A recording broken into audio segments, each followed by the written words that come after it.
Are you the main character in your life, Ju? Don't know.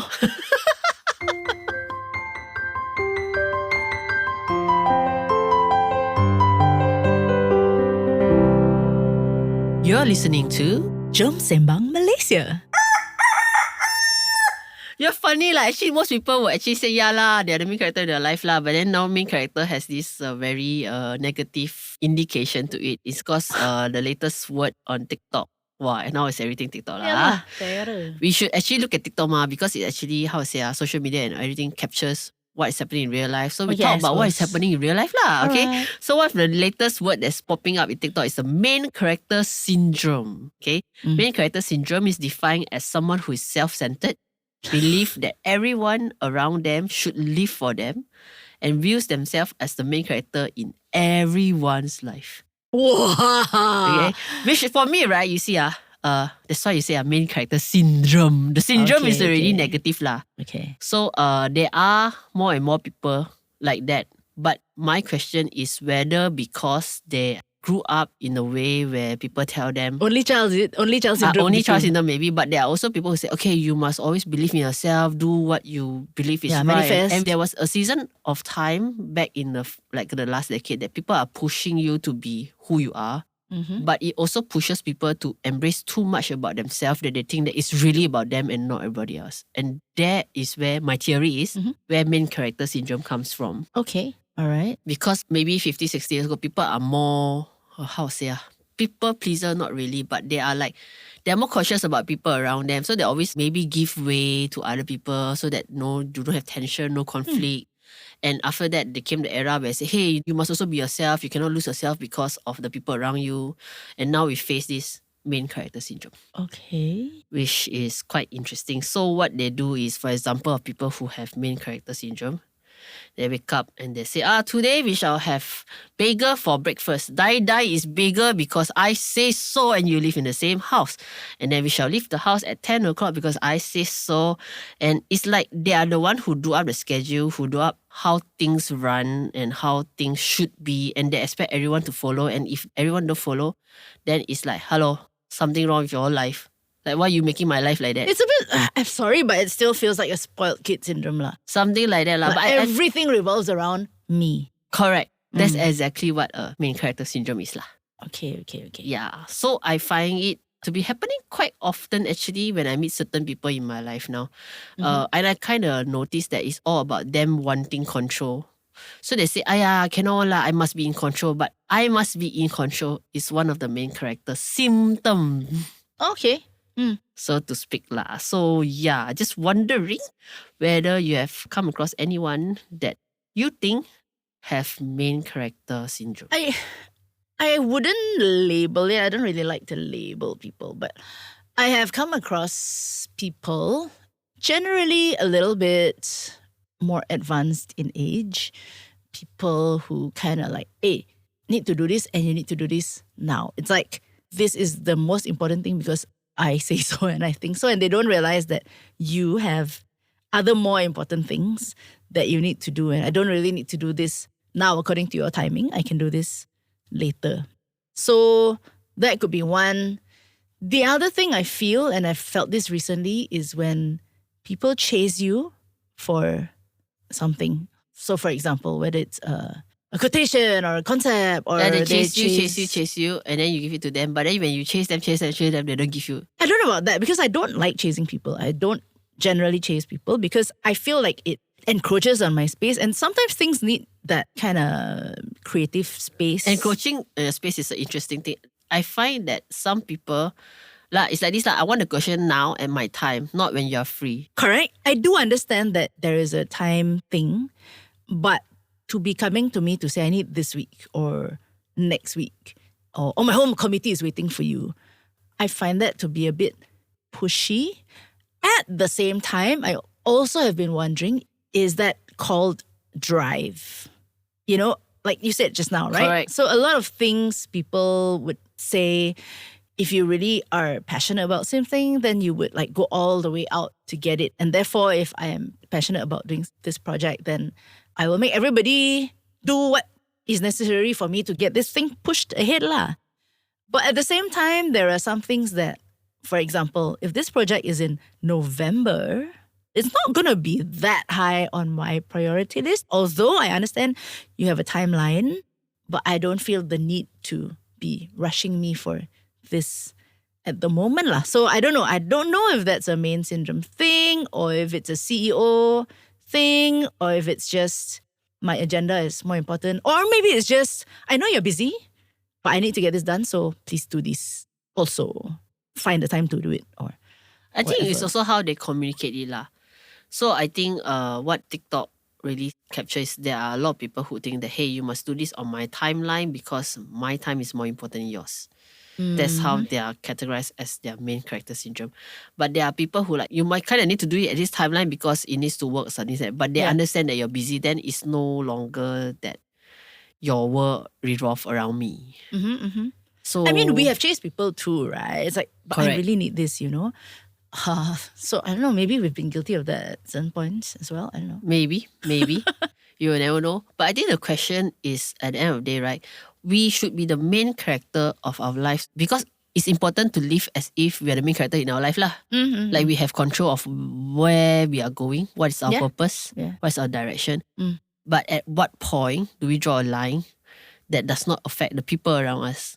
Because at the end of the day, God says that, we are the main character, but we are also side characters to other main characters. Yeah. Right? So how do we balance that without being too much of a people pleaser? Because sometimes when we say, we should be, helpful to other people, that at some point I find, especially Asians, we can be people pleaser because of the culture, the Asian culture. That Don't we know how grew to up say with. no, huh?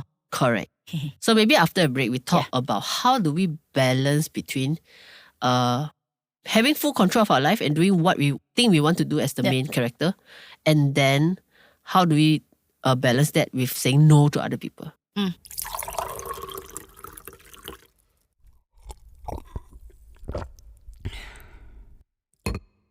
Today's episode was recorded at Studio 2105. Now, if you're looking to record a podcast like us, or if you're recording a demo, a song, an album, look up 2105 Productions or contact JD. They are on Twitter, they are on Facebook, they are on Instagram. So yeah, people pleaser. People pleaser is something that I'm trying to think whether I am a people pleaser, but I find that at least the last 10 years I was not lah. Okay. Maybe when I was younger, when I first come out for work, and then maybe before 25-year-olds, I was more of like if my boss said do this, do lo. Even though I know it's out of my job scope or whatever, but it doesn't hurt me, then I just do lah. Yeah. And there are things that I do just so that people don't get upset or disappointed. Okay. But whether I wanted to do it wholeheartedly, that was a different question lah. But I didn't do it in a grumpy mode lah. Okay, and I might have sacrificed a lot of my time for it. Okay. So for example, like this auntie say, hey, we'll call my father up. The toilet really need, and I don't know why she don't want to hire a plumber. Then she'll call my father. She think my father can fix it. And then my father will bring the whole family there to fix the toilet lah. Okay, so we fix it the first time. And it's nice you fix it the first time. And then she give us tea and cake, we eat, and then we go off. The next time he clocks out, he calls again. And then we're like, I told my father, call a plumber lah, because my father is not even an expert there. For all you know, he's just doing Making it worse. temporary measure. Okay. And then my father is, don't so bad lah. People call you, then you go and repair. Then I'm like, Is this but like the- his sister or what? No, like an old neighbor lah. Okay. So I'm like, but why lah? So after that, we all went second time, fix it again. The same thing happened. It's like you're fixing her problems, right? Yeah, but the third time, then I'm like, auntie, can you seriously call a plumber? Because not that we don't enjoy the tea and the time, whatever, but it's not working. You cannot keep calling us for the rest of your life. And it's the toilet thing. Yeah, same it's toilet. the same toilet thing. So Same problem. for me, it's like why is it that my father is not saying no? Is it because of his ego? So nice. It Someone could be. asked me Maybe to. it's like, yeah. Like, But then, hello, if you keep repairing it and you keep breaking down, there's something wrong with your skills, no, but the thing is, if he wants to go and help, then by all means. But So he's eventually dragging your by the- whole family with him. Eventually, the fourth trip he went on his own because we were bored. Then okay lah. You it do reached with a what- point where we are like not people pleaser anymore. But I think it reached a point where he also told her, I think you need a plumber because it's beyond, Then okay you know. lah. But you see, Asians are, number one, they are so thick-skinned sometimes that they ask like, I cannot put myself in a position where I ask Jurita, can you kind of fix the I don't know, what does Jurita fix? Nothing. Fix I can help you with your audio Fix sometimes. her with the keyboard, please. And then come and fix the keyboard, please. And then I mean, I feel Julia that doesn't know how to even keep- if I ask a fix friend, right, keyboards, a yeah. good friend, right, Mm. to fix something for me, right, if it happens more than 2 times, I really feel like it's okay. I need to go and get a professional help for it because it's not working, and I don't want to take advantage of that friendship, right? Yeah. But a lot of people are not like that. Mm. That's what I find these days. A lot of people are not like that. So at what point do we tell a friend like, hey, I have it 2 times already, is draw limit. It's not that I don't want to be friends with you, but it's not working. I don't want to agree to it just to please you or help our friendship to work. Yeah, at what do you draw your limit when it comes to situation like that? I don't fix things, so I don't really have people asking me how to Abi, cerita can you sing in my event? that one got. So recent example. This one was an ex-student. And at one point, okay, I don't mind that she would ask me, hey, so I need to help this person because she's in charge of a group of singers, something like that lah. So sometimes there's issues that she needs to fix, right? Then she will text or call and then ask me, hey, this one, how to fix, right? And I really don't mind, but sometimes it's a little bit hard, like I'm going through you to tell you how to Fix someone else's that problem. Yeah, and I know that you won't be able to actually fix it. So finally what I said was, actually, why don't you just organize like a checkup or clinic and I'll come to, and all your people can just come. I'll spend half an hour with all of them. Can So I'm like, can. So yeah, so immediately after I said that, she's like, okay. So maybe she didn't know how to do it. And again, it's not like didn't want to help, but I didn't see if this cannot be going on forever. It's not helping her, it's not helping me. So in a sense, that lah, okay? How I have actually said no to, can you come and sing at my event? Okay. There are some that I feel are a little bit, when I feel like it's a little bit of a take for granted kind of thing, because this is my cari makan, right? And if you say, oh, come lah, we're having a Chinese New Year gathering, come and sing. Is it a right environment for me to sing? Because this is my, like I said, cari makan. And if I do that, it's like, first, I'm not getting paid. Secondly, I'm not putting my best foot forward. You know what I mean? It's like as a performer, you always want to go and put your best. It's got to be a proper thing lah. It's like, unless it's like learn the song, have a proper sound system, sound good something lah. like that lah. This one like, come. And Juita will sing for us a song. I'm like, I find that those people who request for that, okay, if those of you are listening out there, if you think that, okay, you can just ask any friend to come and sing a song. The thing is, you have to think about, number one, whether the room is big enough for everyone to hear her without a microphone. Or if there's a microphone, whether the sound system is good enough. That is not, for me, learning that singers don't necessarily just pick up a microphone or not even pick up a phone and just open their mouth and sing is not the best way to enjoy music, if I can say that. No, but yeah, so even all those aside, that's true, all those aside, it's like the other day on radio, somebody was saying that just because he's a radio host, he has a nice voice, but every time you come to an event and then, oh, there is no MC, oh, you come and stand in lah. It's like, yeah, it's like I'm not doing this as a hobby. It's like they don't realize that being an MC is not taking a mic and just, hello, welcome to the wedding of A and B, blah, blah, blah. There is a preparation homework to it, you know? Partly that, and also I'm not doing this as a hobby. So how I put myself forward is correct lah. I want to do it properly lah. I not just simply like what's the environment for doing that. Sekali you go like, what song is this? I don't even know the lyric. I think for me, being the main character in my life is maybe back in 8 years ago. I think that was also the time when we started Songs and Stories. And it was a time when I realized that, being in the entertainment world, you are actually just might not be the right word lah for it, but your agenda in life is providing entertainment for other people's agenda in life. Yeah, okay. Okay? So there was a time that I realized, hey, everything that I'm doing is providing entertainment for this, I'm doing that for that. What am I actually doing for myself? Like, how do I find that direction for myself? It's well and good, yeah, it pays the bills, it's good money, but what am I actually building for myself? Am I building a fan base? If I am, then yeah. Also, in terms of business, is this building my market? Then Yes or no, Yeah. Must it uh, contribute to the main storyline of your life lah? yeah, what is my vision for my life and how is all of this contributing towards that goal? Correct. Right? So that was the time when we started to say, maybe we should do our own projects rather than always being dependent or whether I got jobs or not. What if everybody don't have events, COVID, for example, Yeah. right? Then what? I bungkus lah because I'm dependent on other people giving me jobs to do. It's almost like you're a laborer. I go there and then today I pick you to do this job. Today I don't get picked, then you sit there no makan lah. Right? So in that sense, I'm like, no, I want to do a business of my own. Of course, I already had a business, but how am I directing that business? I think that's a very important point you brought up there lah. That to be the main character of our life, you kind of need to know, like a storybook, what is the direction or purpose that you're going towards, and every decision you make has to contribute back to that main story. Correct. Because once in a while you can have a side story, but always make sure that you come back to the main story. You cannot have side story for the full of your life. Then you'll end up being a sidekick all the time.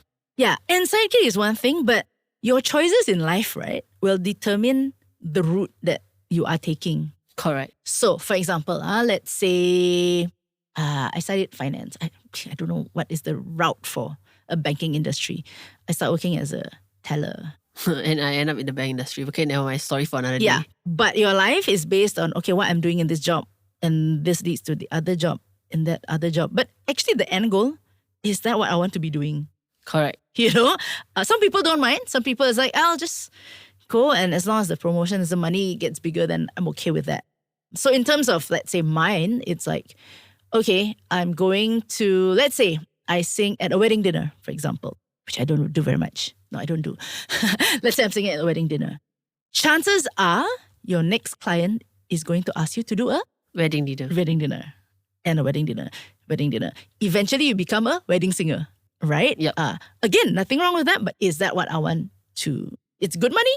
I hear it's very good money nowadays. Is that what I want to do lah? If not, then you have actually carved a path for yourself just by default doing one and one more and one more and one more lah. Correct. It's like reading a storybook lah. And you're wondering like why this main character going don't know where, like going somewhere else from not what was said at the synopsis of the book. Something like that. Yeah, it's like, hey, the synopsis is let's say falling in love, but then the entire story is like going totally opposite and never ever close to the synopsis. Bersimpang already lah, Yeah. But I do believe that we are all sidekicks in somebody else's life, yeah, sure, just of as course. they are sidekick in ours. But we just have to make sure that there is a portion of our time, main portion of our time, focuses on our main story and not too much on the sidekicking. Yeah, story. and the sidekicking sometimes also contributes to You learn new things. You Because- like that gig that I did. I was the sidekick for my friend, right? But I explored something. Correct. That contributes back to your main story. Actually, that's how we write stories as a storyteller and writers. We cannot just write the whole storyline, only got one person. There are always sidekick to contribute to the personal development growth of the person. Story coach come out. So that's why, as a person, you must ask yourself, okay, whatever that I'm doing for my friend, whether it's pleasing them or whatever, does it contribute to me as a main person in my life? If it helps me to up my skills, and that upping of skills is important for my storyline, then yes, I can be a sidekick here to do that. Sure. And if, let's say you're really desperate, you just need to help a friend out, and the sidekick, nothing to do with your main story, it's totally fine. sacrificial lah, so-called Correct. lah. I'm just But doing this for you. you can't do it like 100 times because then it will swirl your main story to somewhere else. Then you might feel unfulfilled. Correct. Or not in Exactly. control of your life lah. Yeah. Yeah, so I think that was this main story idea is very much storytelling based. So I think it's good to also let you know that as storytellers, if you read a book lah, normally the storyteller, the writer, right, also actually go through this part where they try to find the main direction of the story. Okay, so in life, you cannot just go with the flow all the time. You do need to pause and reflect and hey, where am I going? I follow Jurita's flow for a while, then I follow JD's flow for a while, I follow whoever. Then at the end of the day, when they all leave you behind, right, because they're sampan full already, then they leave you Sampan full. okay, because you're following the flow mah, okay? Yeah. Then what are you or where are you? Yeah. You know, that is the point that we don't want to be lah. But there are seasons also. Like if you're Yeah. just starting out, it is good to be in somebody else's sampan. To know whether have a that sampan is feel. what you want. Yeah. Yeah. So I think it's important to make sure that we are the main character in our life, but not in such a way that everyone else must follow your storyline. You are going on a storyline, everybody's going on their own main character, and how we can support each other Yeah. in that journey to fulfill the best in our life. So, That's good. yeah. Lead your life. Jom Sembang Malaysia is hosted by two Malaysians who are passionate about Malaysian stuff. Stay tuned every week for a brand new Sembang session with Cerita Suito and Gina Yap Layung. Today's episode is recorded at Studio 2105. Remember to click like and subscribe for the brand new episode next week.